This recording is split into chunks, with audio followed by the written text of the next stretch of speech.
সকালবেলা স্কুলে গেলাম, সাইকেলে স্কুলতে আসার পথে বাইরে থেকে আজকে একটু নাস্তা নিয়ে আসলাম। বাসায় কেউ নাই আজকে, তাই চিন্তা করলাম নাস্তা বানাবো না।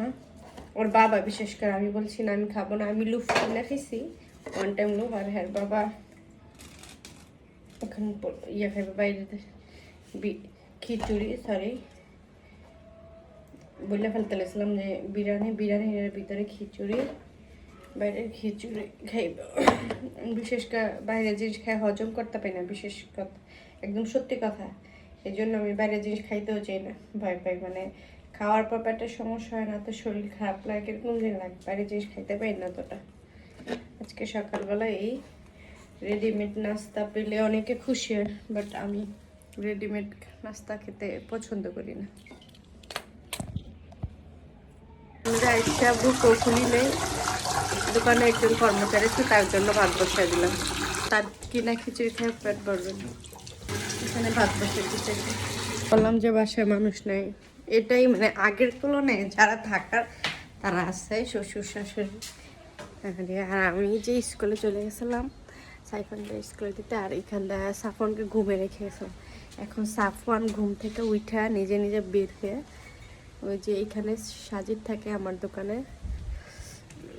দোকানের কী বলা যায়,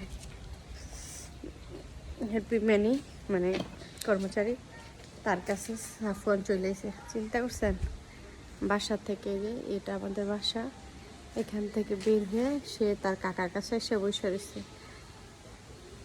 আমাকে না পেয়ে দেখেন, এখন আমাকে দেখে সে কি রিয়েক্ট করে।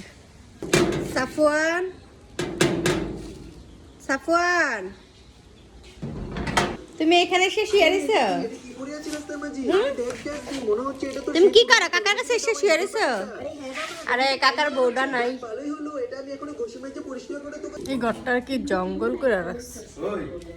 যাই হোক, সাফওয়ান আমার সাথে আসা নাই, তার কাকার সাথে শুয়ে রইছে। আমি এখন বোরকাটা খুললেই, আমি তো ভাবছি আমার দেখলে সাফওয়ান কান্নাকাটি করবো, বাট কান্নাকাটি মানে এখন বোরকাটা খুললে ঘরে কাজ করা শুরু করে দেব। শাশুড়ি এখনো ঘুমে।